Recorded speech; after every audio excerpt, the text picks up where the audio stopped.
Alright, hello everyone, welcome back to the channel. This, of course, is another anime reaction video. Today, we're getting into some more Arakawa Under the Bridge. I've kind of missed this one, because there's some wholesome, like, slice of life, like a really fun, almost romance bits. I'll say it. I already said it. I don't know why I'm front or whatever. It is absolutely, there's some, like, nice slice of life, some very wholesome, and some romantic moments sprinkled into the absurd comedy.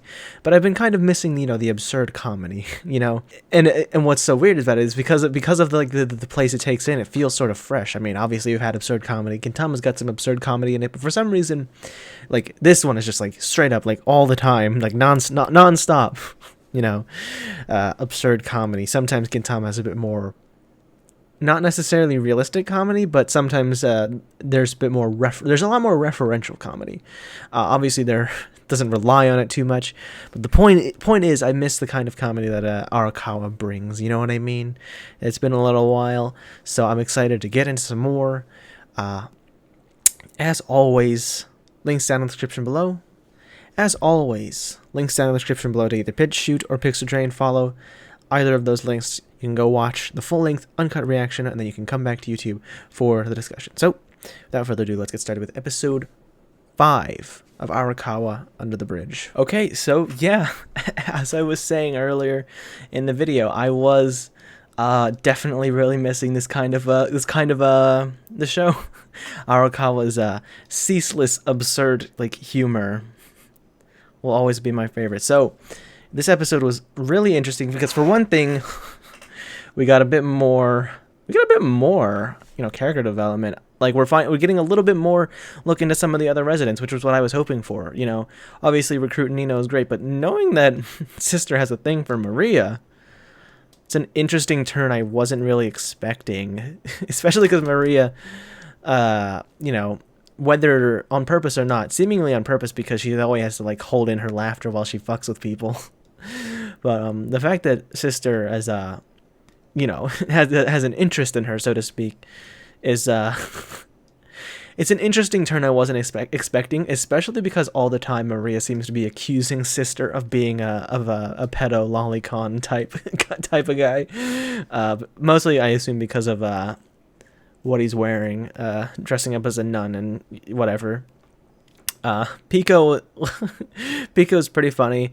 I don't know what kind of extra stuff she's going to be doing as the series goes on, because I think for this cast of characters, she's unique. There wasn't, as far as I can remember, anyone who was like her, and that being super, like, clumsy. But it seems like she's got more than, like, because usually when introduced as a character, we're shown their main defining character trait that we'll remember them for. And while they probably do have some extra stuff going for them later in the series, Pico was introduced as being clumsy, and that's shown off in a couple of little gags. But for the most part, it was just, like, introducing her as a person and what she does, and showing, Recruit getting to know her, at the very least, hanging out with her for the first time. So what I'm saying is, like, it seems like a different way of introducing a character specifically. You know what I mean? Just feels very different. And man, you know what? I can kind of understand it, why Recruit would be so pissed off at being mocked by basically everyone for not having a job, so to speak, under the bridge. I'm not sure what it is, like, his skills that he's learned would actually be used for down here, other than, like, if the people here needed something in town, which for the most part it seems like they don't need to go out of town to get stuff they need. But he could be that person because he can afford a lot, and also people won't, like, side-eye or, like, stink-eye him or whatever because of his appearance type thing. But it ended up being another battle of, like, who was the superior man for Nino. But anyway, what was I saying? It was Recruit's pride that pissed him off, which was fun because that totally makes sense. Him being, like, a spoiled rich kid who's been prepared and groomed, so to speak, to become this perfect person to lead a company, would have tons of pride. You know what I mean? He's done remarkably well to not be constantly looking down on the people under the bridge and calling them like inferior life forms or something crazy like that. But and it's probably also part of his pride that he constantly has to challenge Hoshi's like poking and prodding of saying, and Hoshi's, because Hoshi's jealous. But the thing is, and I'm sure Recruit wouldn't really notice this because again the whole pride thing, because he's being with Nino, right? He can't let anyone sort of threaten that in any kind of way, I suppose. But if you look at it, Hoshi's trying to like goad, you know, Recruit so that Hoshi can be with Nino instead of Recruit. But if you think about it, if Hoshi is as good as Hoshi claims to be, and how much better he is than Recruit for, like how much better he is for Nino than Recruit is, then why has she not made any moves, or why hasn't she like accepted any of the advances he's made, you know?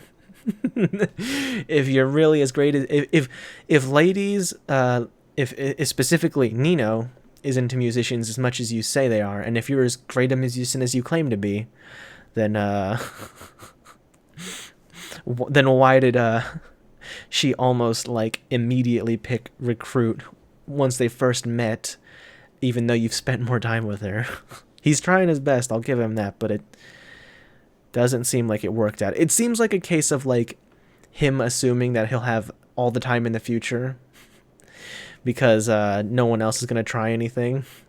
But then when she found somebody else, you're like, wait a minute, that's not how this is supposed to go. Wait, that's illegal, you know, something like that. It's crazy to think about, but I think I'm reading too deep into it. Really fun episode.